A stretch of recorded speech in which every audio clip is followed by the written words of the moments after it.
வானத்தையும் பூமியையும் ஒரு சால்வையை போல் மாற்றுவீர், அப்பொழுது அவைகள் மாறி போகும் என்று ஆண்டவர் வாக்குத்தத்தம் பண்ணுகிறார். இன்றைக்கும் என்னுடைய குடும்பத்தில், என்னுடைய தனிப்பட்ட வாழ்க்கையில், என்னுடைய கையின் பிரயாசங்களில், என்னுடைய சரீரத்தில், என்னுடைய எதிர்கால வாழ்க்கையில் அநேக மாற்றங்களை எதிர்பார்ப்பதுண்டு. அநேக நேரத்தில் எதிர்பார்த்த மாற்றம் நிறைவேறாமல் தோல்வியையும் அவமானத்தை மாத்திரம் சந்திப்பதுண்டு.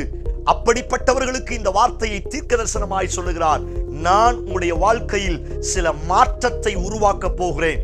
உங்கள் துக்கம் சந்தோஷமாய் மாறப்போகிறது, உங்கள் வறட்சி நீரூற்றாய் மாறப்போகிறது, உங்கள் தீமை நன்மையாய் மாறப்போகிறது.